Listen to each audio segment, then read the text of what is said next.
Observa ese libro que, muy probablemente, descansa sobre tu mesa de noche o acumula polvo en alguna estantería familiar. Ese volumen de tapas negras, bordes dorados y páginas finas como la piel de cebolla que llamamos la Biblia. Nos han enseñado a mirarlo con reverencia, a tocarlo con respeto, a considerarlo la palabra definitiva, completa e inalterable de Dios. Nos han dicho que lo que hay entre la primera palabra del Génesis y el último amén del Apocalipsis es todo lo que existe, todo lo que necesitas saber y todo lo que se te permite conocer sobre el origen del universo, la naturaleza del mal y el destino de tu propia alma. Pero, ¿y si te dijera que esa estructura monolítica que tienes en tus manos no es un regalo divino intacto, sino el resultado de una cirugía? Una cirugía brutal, calculada y política realizada hace siglos por hombres que tenían miedo. Mucho miedo. Imagina por un momento que la historia que conoces es como una película a la que le han cortado las escenas más importantes. Esas escenas que explican por qué el villano es malo o de dónde vinieron realmente los héroes. Sin esas escenas, la trama se vuelve confusa, nos obliga a aceptar huecos argumentales y nos deja con una sensación persistente de que algo no encaja.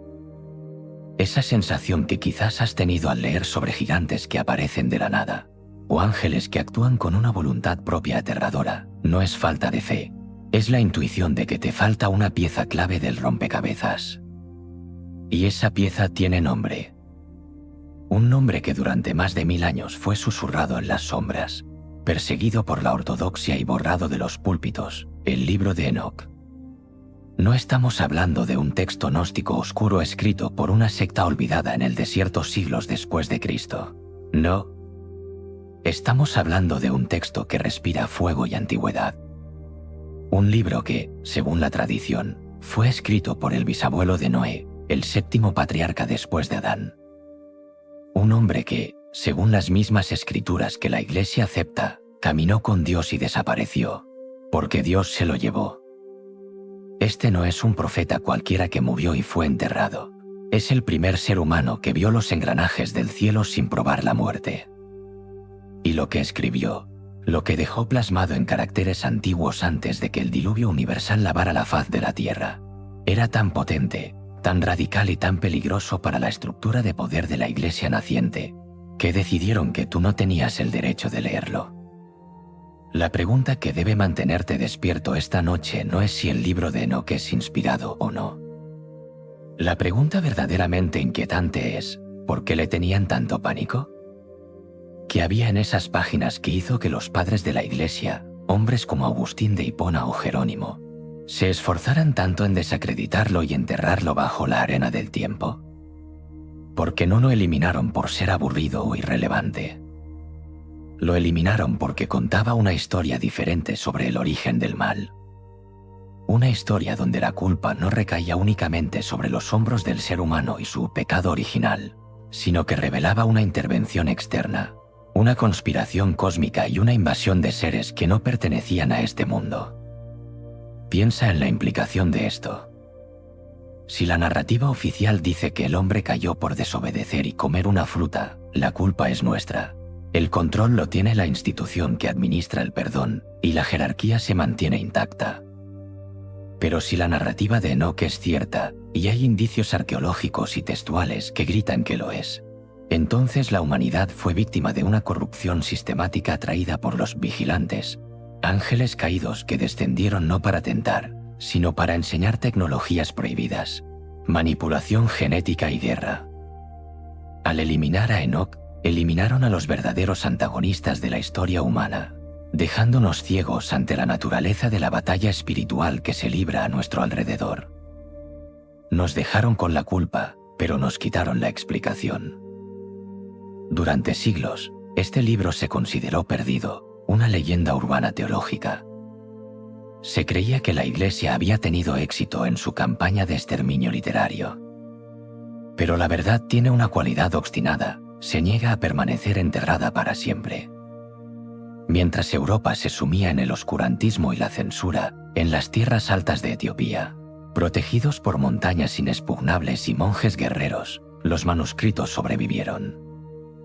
Allí, En el canon de la Iglesia Ortodoxa Etíope Tehuedo, Enoc nunca fue un hereje, siempre fue un profeta.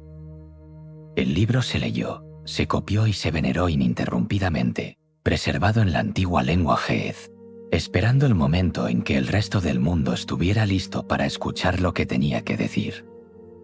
Y ese momento empezó a gestarse cuando exploradores intrépidos, desafiando las prohibiciones y los peligros, trajeron copias a Occidente. Al principio, fueron tratados como curiosidades, fábulas extrañas. Pero luego, a mediados del siglo XX, las arenas del desierto de Judea revelaron su propio secreto. En Qumran, entre los rollos del Mar Muerto, aparecieron fragmentos de Enoc. Esto cambió todo.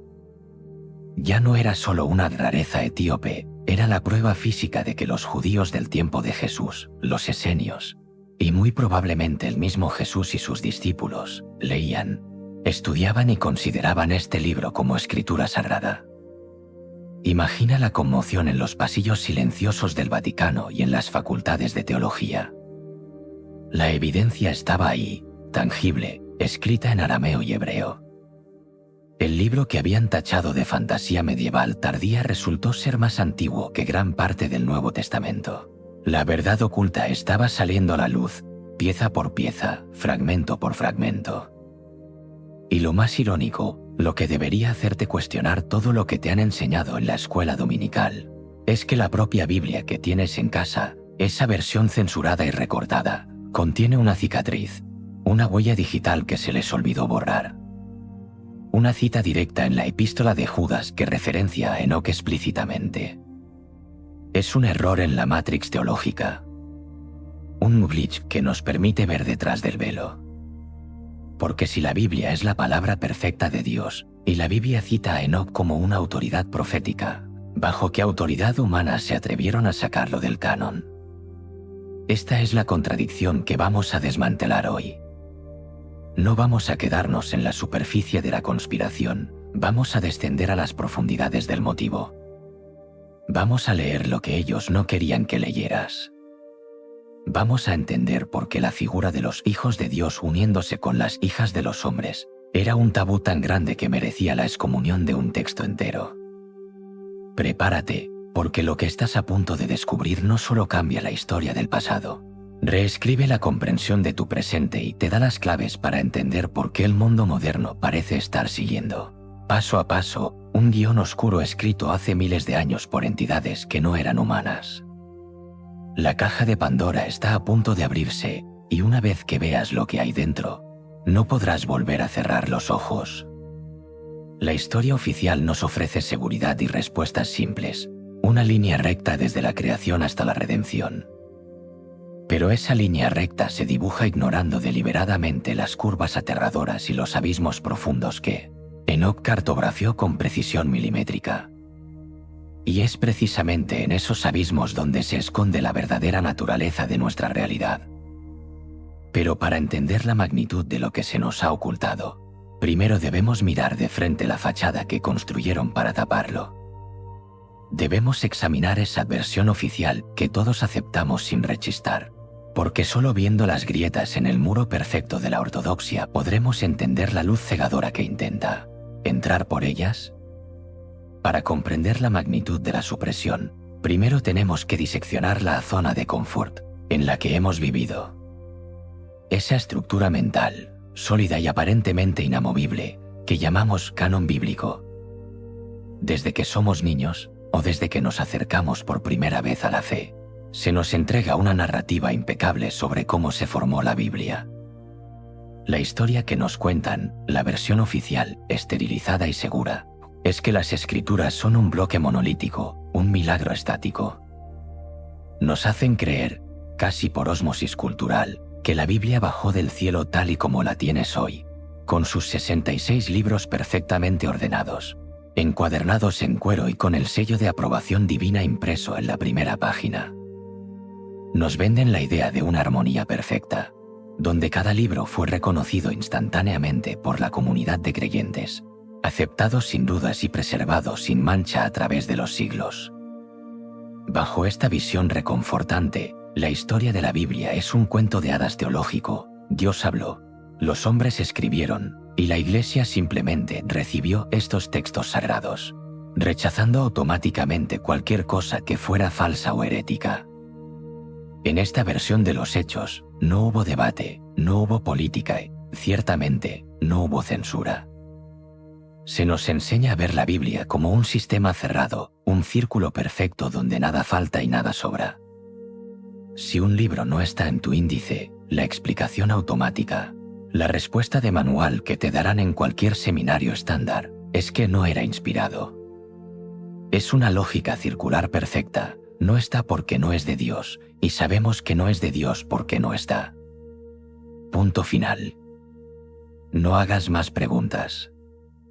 Esta narrativa de consenso crea una sensación de seguridad psicológica inmensa. Nos gusta pensar que tenemos el libro, la guía definitiva, y que las autoridades que la compilaron, esos concilios de obispos con túnicas solemnes reunidos en Nicea, Laodicea o Cartago, actuaban como simples secretarios del Espíritu Santo, desprovistos de agendas políticas, miedos personales o deseos de control. Nos han convencido de que la línea entre la palabra de Dios y libros apócrifos es una línea clara, brillante y evidente, trazada por fuego divino, no por tinta humana. Nos dicen que los libros que quedaron fuera, los llamados apócrifos, eran fábulas fantasiosas, herejías gnósticas peligrosas o simples invenciones sin valor histórico ni espiritual. Así que, el creyente promedio, o incluso el curioso histórico, camina por la vida con una certeza absoluta. Lo que tengo en mis manos es la verdad completa. Todo lo demás es ruido. Esta creencia es el cimiento de la fe moderna. Es el muro de contención que mantiene el caos a raya. Si está en la Biblia, es verdad; si no está, es mentira o irrelevante.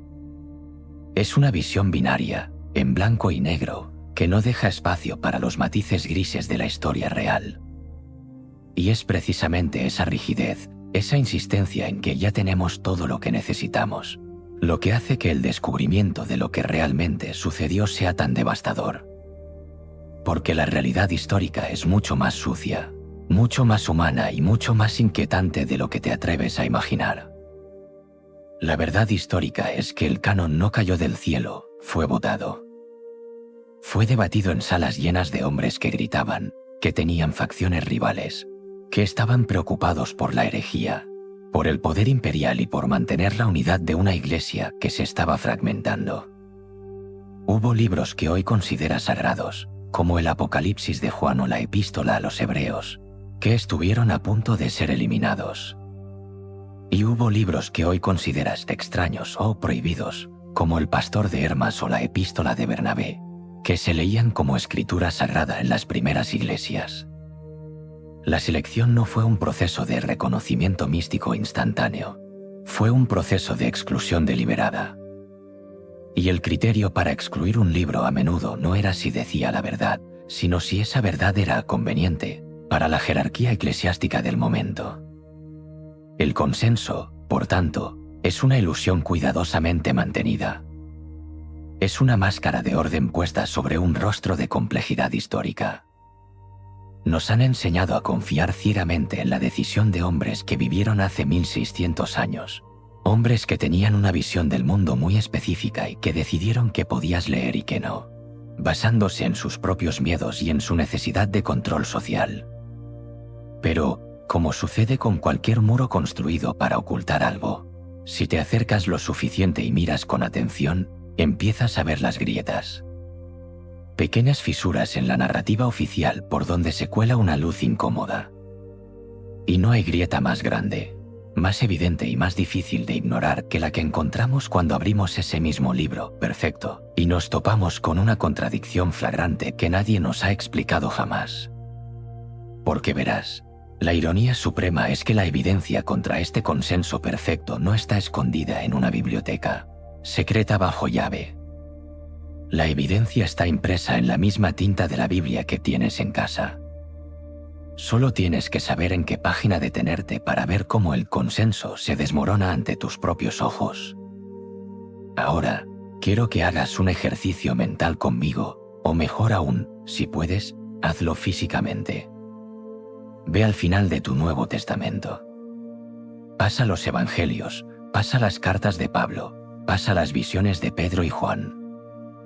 Justo antes de llegar al gran final apocalíptico de la Revelación, encontrarás una pequeña carta, casi un panfleto, de apenas una página de extensión. Es la epístola de Judas. No Judas Iscariote, el traidor, sino Judas Tadeo, quien se identifica a sí mismo como siervo de Jesucristo y hermano de Jacobo, lo que, en la genealogía bíblica, lo sitúa como medio hermano del mismo Jesús.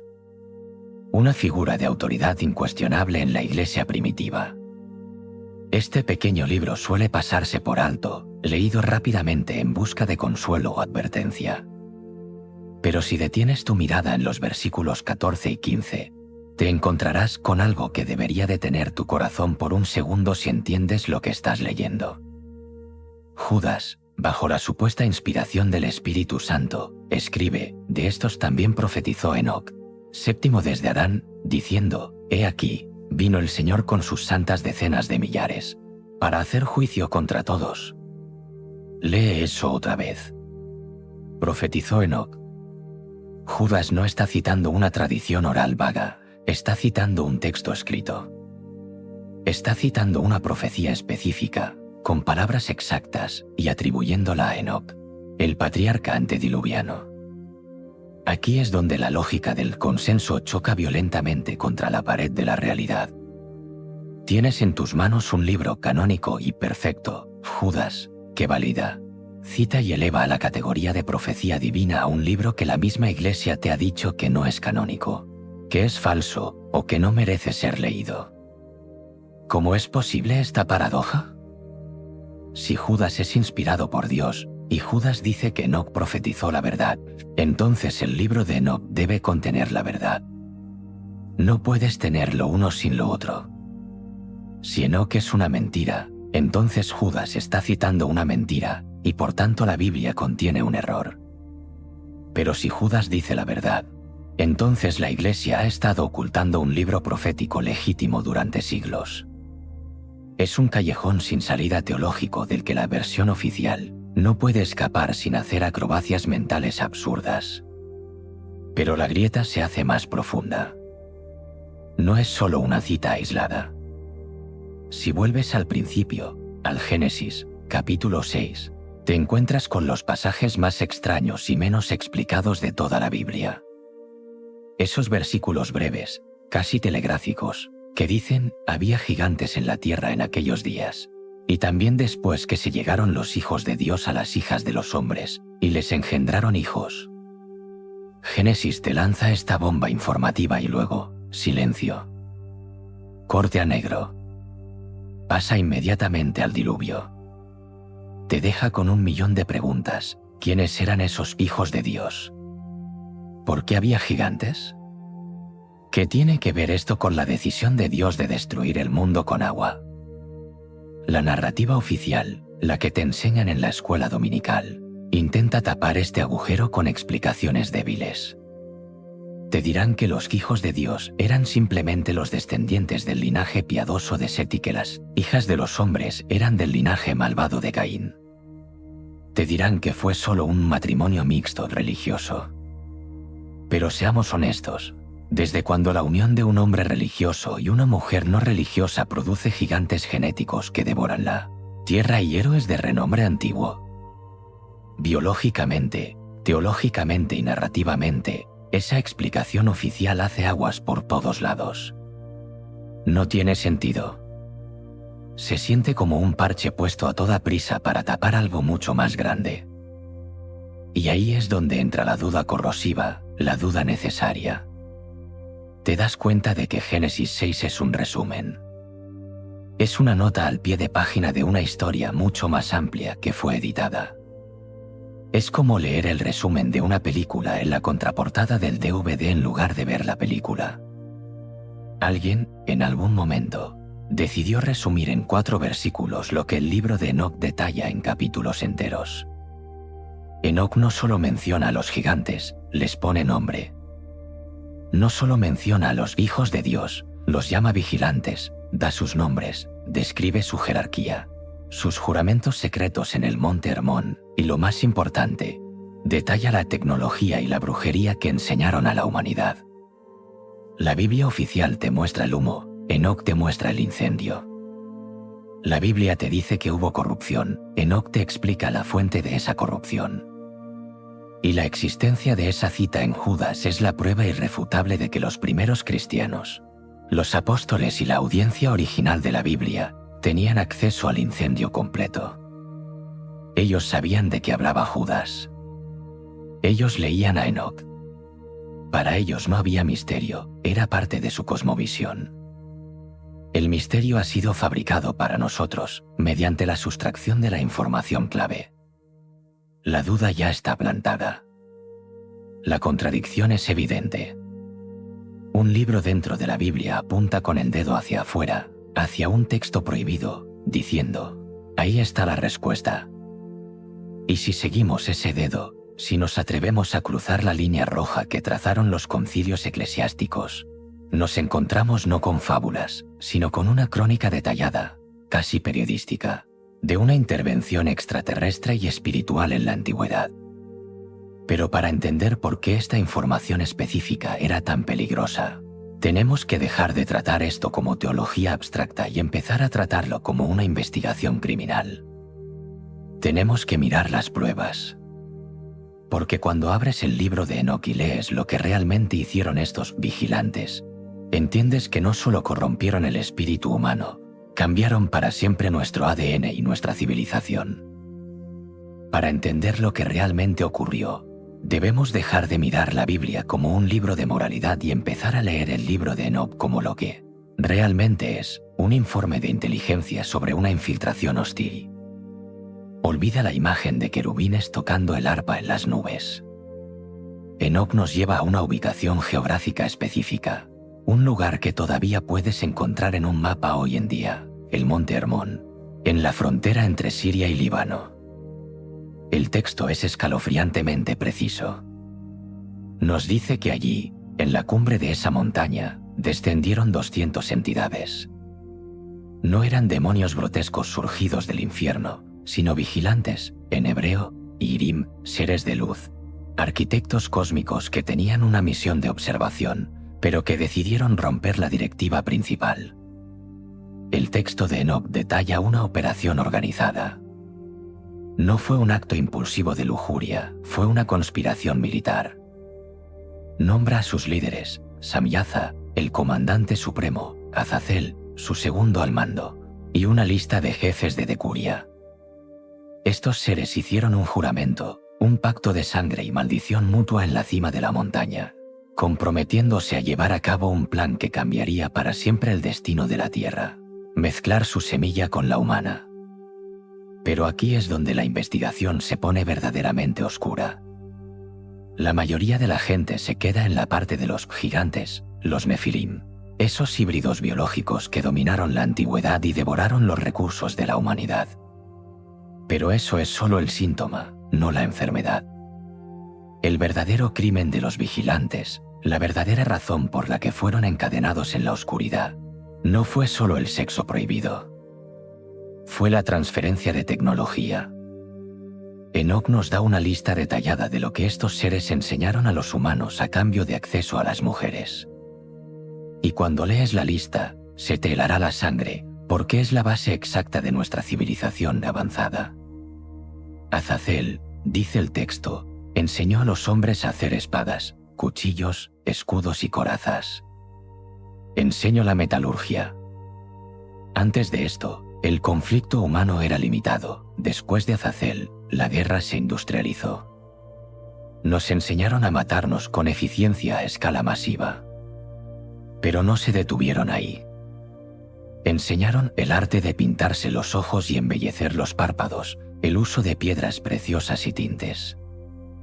Puede parecer trivial, pero Enoc lo identifica como el arte de la seducción y la alteración de la imagen natural, el uso de la apariencia para manipular y controlar la voluntad ajena. Otros vigilantes enseñaron cosas aún más inquietantes. Amersiaras enseñó encantamientos y cortes de raíces, hechicería y farmacología. Baraquiel enseñó la astrología, Cocabel las constelaciones. ¿Te das cuenta del patrón? No fue un desarrollo natural de la inteligencia humana. Fue una inyección prematura y prohibida de conocimiento divino pervertido. La humanidad pasó de ser pastores en el Edén a ser guerreros, hechiceros y manipuladores genéticos bajo la tutela de estos seres. Nos dieron las herramientas para destruirnos a nosotros mismos antes de que tuviéramos la madurez espiritual para manejarlas. El mundo antediluviano que describe Enoc no es una fantasía de pastores con ovejas. Es una distopía tecnológica y genética.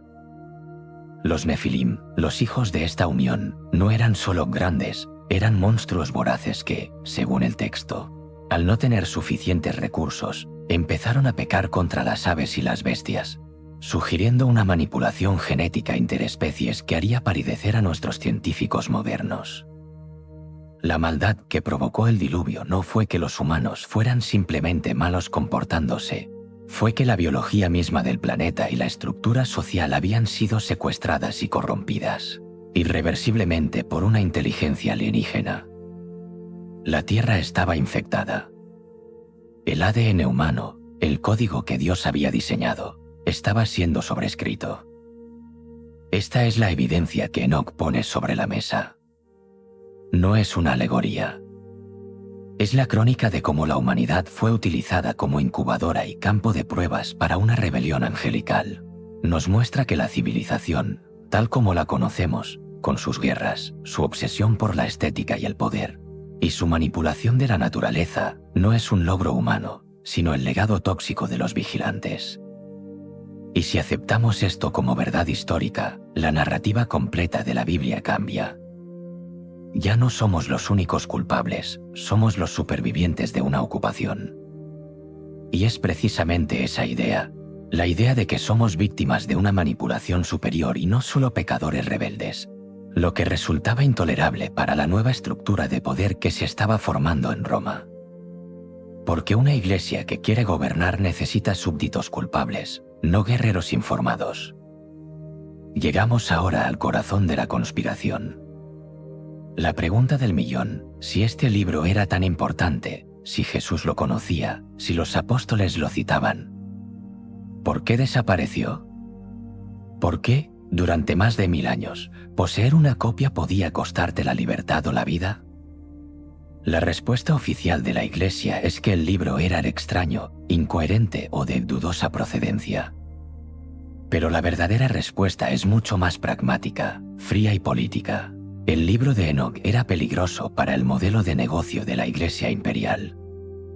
Sitúate en el siglo IV después de Cristo. El cristianismo ha dejado de ser una secta perseguida de rebeldes que se esconden en catacumbas y se ha convertido en la religión oficial del Imperio Romano. Constantino y sus sucesores necesitan orden. Necesitan unificación. Necesitan una estructura jerárquica sólida donde el emperador y el obispo sean las máximas autoridades indiscutibles. En este nuevo mundo de mármol y oro, no hay lugar para la cosmología salvaje y revolucionaria de Enoc. El libro de Enoc presenta un problema teológico masivo para una institución que busca el control total, descentraliza el mal. La teología que la Iglesia quería implantar, liderada intelectualmente por figuras como San Agustín, se basaba en el pecado original heredado de Adán. Esta doctrina es perfecta para el control de masas. Tú naces roto, tú naces culpable, tú eres el problema. Y la única solución, la única medicina para tu enfermedad innata, la tiene la Iglesia a través de los sacramentos. Es un monopolio perfecto de la salvación. La Iglesia crea la necesidad y vende la cura. Pero Enoc dinamita ese monopolio. En la narrativa de Enoc, el mal no viene solo de adentro del corazón humano, viene de afuera. Viene de los vigilantes, de los demonios, que son los espíritus incorpóreos de los Nefilim muertos, y de la enseñanza prohibida. Enoc pinta un universo donde el ser humano está en medio de una guerra de trincheras entre fuerzas cósmicas titánicas. Si la gente leía a Enoc, empezaría a verse a sí misma no como pecadores miserables que deben bajar la cabeza y obedecer al obispo, sino como combatientes en una guerra espiritual activa contra principados y potestades. Eso empodera al individuo. Eso genera preguntas sobre la naturaleza de la autoridad. Y una población que hace preguntas sobre el origen del mal es una población difícil de gobernar. Además, había un problema de imagen. Enoc describe a los ángeles de una forma demasiado humana, demasiado física. Tienen deseos, tienen cuerpos, tienen nombres, tienen política interna. Para una iglesia que intentaba helenizar el cristianismo, haciéndolo compatible con la filosofía griega abstracta y limpia, la idea de ángeles teniendo sexo y enseñando a forjar espadas era vulgar, primitiva y vergonzosa. Querían un Dios abstracto y lejano, y ángeles etéreos sin género. Enoc era demasiado real, demasiado carnal. Así que hicieron lo que cualquier régimen autoritario hace con la información que no puede refutar, la enterraron. Crearon un punto ciego deliberado en la historia. Al eliminar a Enoc, eliminaron el contexto. Sin Enoc, el Génesis 6 se vuelve incomprensible, los demonios del Nuevo Testamento aparecen sin explicación, y la guerra espiritual se convierte en una metáfora psicológica en lugar de una realidad objetiva. Nos dejaron ciegos ante la mitad del tablero de ajedrez. Nos dijeron que el enemigo era solo nuestra propia naturaleza pecaminosa, ocultando el hecho de que había inteligencias externas manipulando esa naturaleza. La censura fue tan efectiva que, durante siglos, la cristiandad occidental olvidó que los vigilantes siquiera existían. Se reescribió la historia para convertir a los hijos de Dios en simples hijos de Set, una interpretación que no se sostiene lingüísticamente, pero que servía para eliminar lo sobrenatural incómodo. Nos pusieron anteojeras. Nos encerraron en una habitación teológica pequeña y segura, mientras afuera, en la realidad descrita por Enoc, la batalla cósmica continuaba sin que nosotros tuviéramos el manual de instrucciones para entenderla. La pregunta no es si esto es real, sino ¿por qué se esforzaron tanto en ocultarlo? ¿Que ganaban manteniéndonos en la ignorancia sobre nuestros verdaderos adversarios? Pero como sucede con cualquier verdad suprimida, la presión eventualmente hace estallar la tapa. Y cuando recuperamos el texto y conectamos los puntos que ellos borraron, llegamos a la revelación más impactante de todas. Una revelación que no solo explica el pasado, sino que descifra el propósito mismo de la existencia humana. Aquí llegamos al núcleo radioactivo del asunto. La pieza final del rompecabezas que hace que todo el edificio de la teología oficial tiemble hasta sus cimientos. La verdadera razón por la que eliminaron el libro de Enoc, la razón por la que los concilios sintieron un pánico visceral ante este texto, no fue simplemente política eclesiástica o un debate sobre fechas. Fue porque Enoc revela el plan maestro del enemigo. Un plan estratégico militar tan frío, calculado y a largo plazo que la mente humana apenas puede procesarlo sin sentir vértigo. La revelación es esta, la incursión de los vigilantes, esa bajada masiva en el monte Hermón. Nunca fue un simple acto de lujuria descontrolada por seres celestiales aburridos. Eso es lo que nos han dejado creer para trivializar el evento. No. Fue un ataque preventivo de sabotaje genético. Tienes que entender el contexto profético. En el Génesis, justo después de la caída en el Edén, Dios lanza una profecía de guerra. Declara que la simiente de la mujer aplastaría la cabeza de la serpiente. Esa es la primera promesa del Mesías. Satanás y las jerarquías caídas entendieron el mensaje perfectamente. Su destrucción vendría a través de un ser humano, nacido biológicamente de una mujer. ¿Cuál fue su contraataque lógico?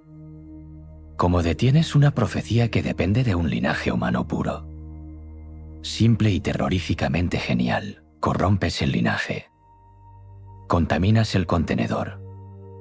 Si los vigilantes lograban mezclar su ADN angélico con el genoma humano a escala global, si lograban crear una raza híbrida, los Nefilim, que desplazara al humano original, entonces técnicamente ya no quedarían humanos. Si todo el código genético de la especie se veía alterado, el Mesías no podría nacer, porque no existiría un útero humano puro para encarnarlo. Dios no podría cumplir su promesa porque la materia prima, la humanidad, habría dejado de existir, reemplazada por una abominación transgénica. Jaque mate cósmico. Esto reescribe por completo uno de los eventos más malinterpretados de la historia, el diluvio universal. Desde niños nos han vendido la imagen de un Dios iracundo, un anciano temperamental que pierde la paciencia porque los humanos eran malos y decide ahogar a todos. Pero bajo la luz forense de Enoch, el diluvio cambia de significado radicalmente. No fue un acto de ira, fue un acto de preservación biológica. Fue una cirugía de emergencia oncológica a nivel planetario. El texto bíblico dice que toda carne había corrompido su camino sobre la tierra. Fíjate en la palabra carne. No dice todo espíritu, dice carne. Se refiere a la biología. La tierra estaba infestada. La genética estaba siendo sobrescrita.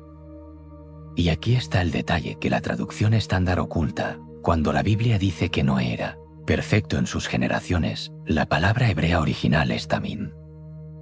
Esa palabra se usa para describir a los corderos de sacrificio, sin defecto físico, sin mancha. Noé no fue salvado solo por ser un buen tipo moralmente, aunque lo era. Fue salvado porque su genética estaba intacta.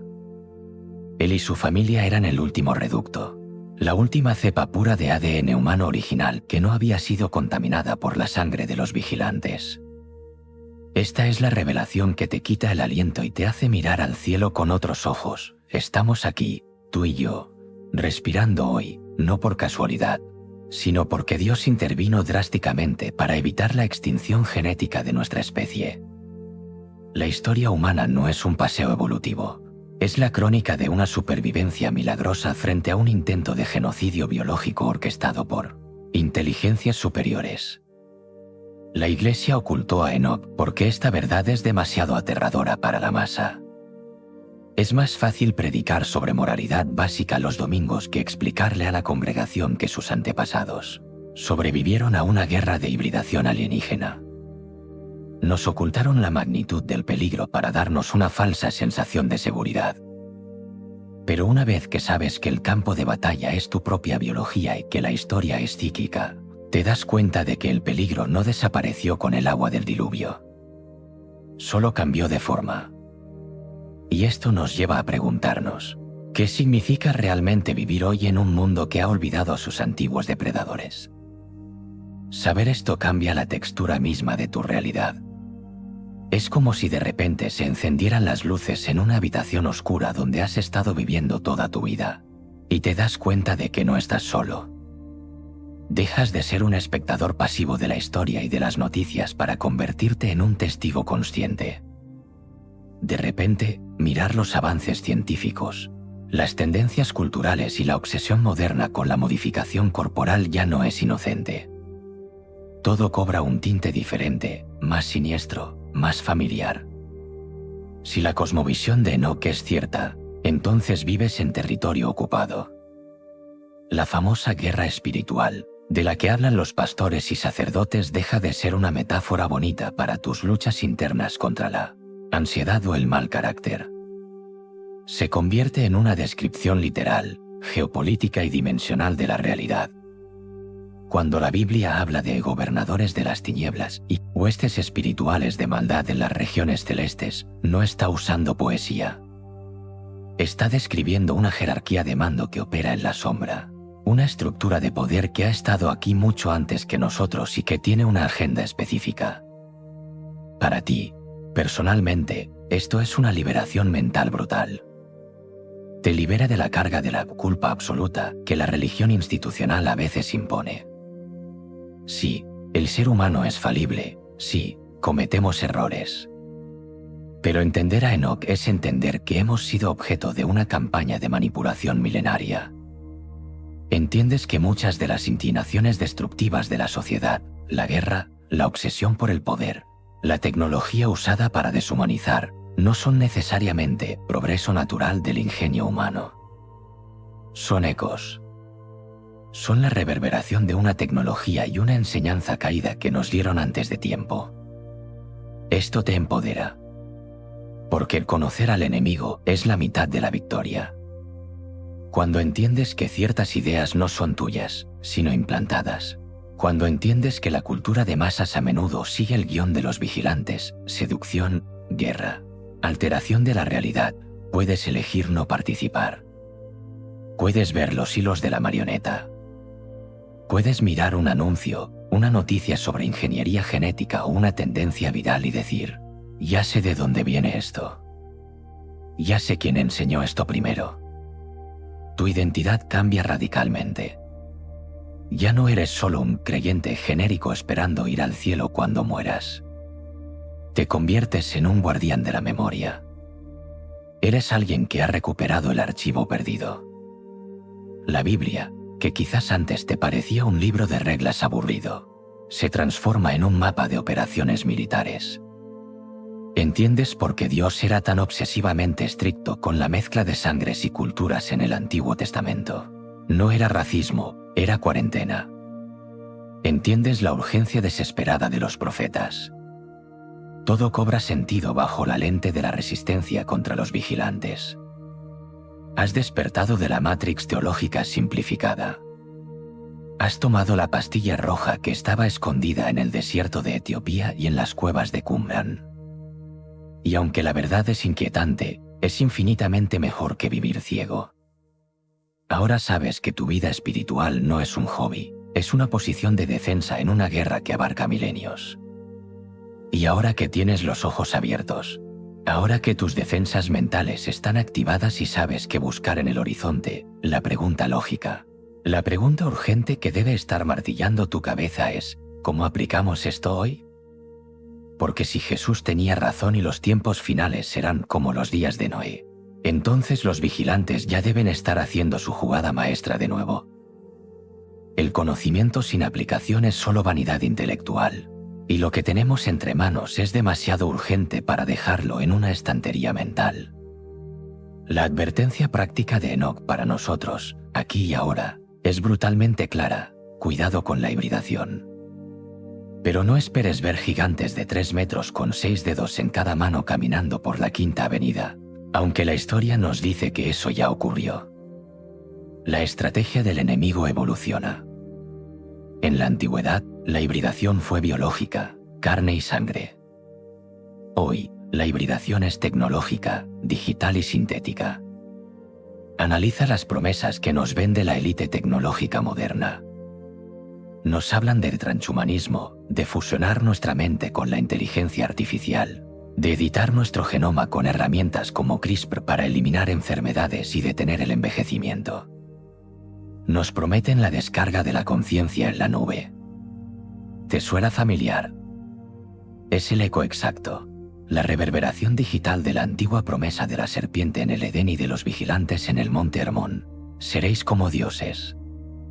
Es la oferta de trascender los límites humanos sin la necesidad de Dios. Los vigilantes ofrecieron conocimiento prohibido, metalurgia, cosmética, hechicería, a cambio de acceso a la biología humana.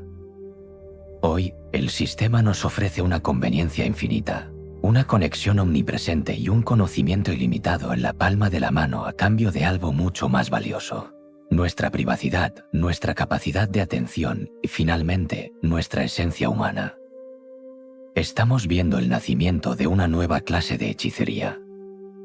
Antes se usaban raíces y conjuros. Hoy se usan algoritmos predictivos que conocen tus deseos mejor que tú mismo y pantallas de luz azul que alteran tu química cerebral. La herramienta ha cambiado, pero la intención de control y la fuente de la inspiración siguen siendo las mismas.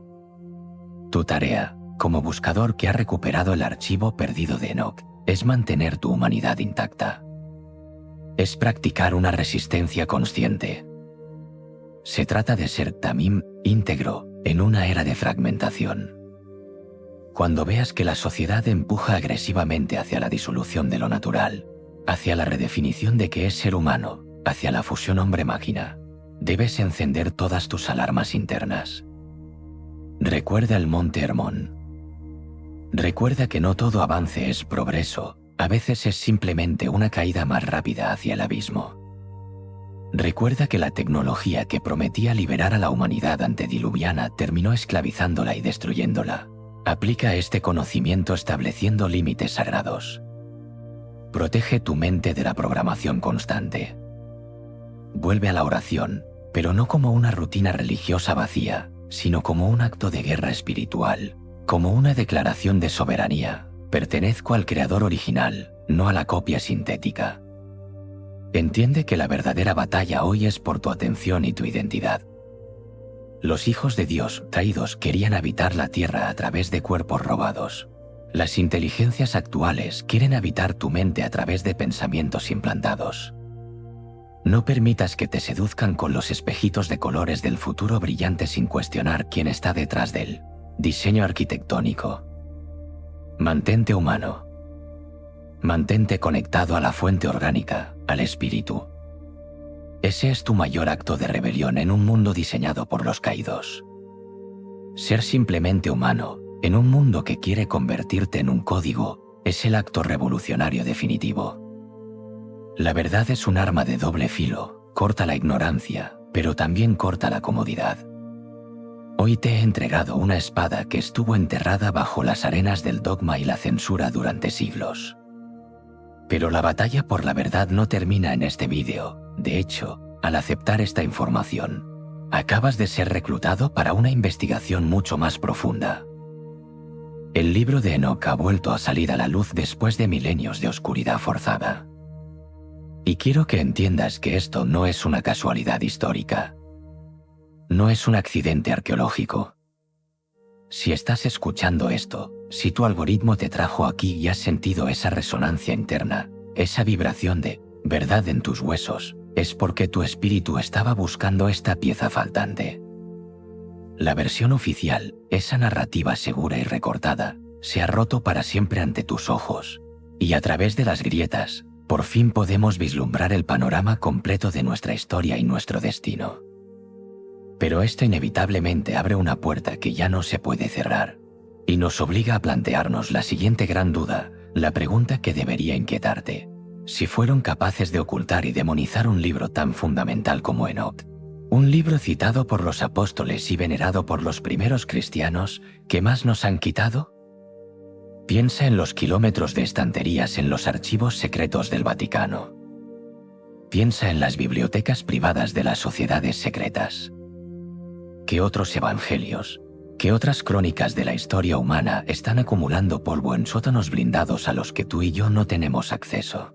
¿Cuántas veces han editado la historia? ¿Cuántos profetas han sido silenciados no por ser falsos, sino por ser inconvenientes para el poder? La realidad es que solo estamos viendo la punta del iceberg de la manipulación.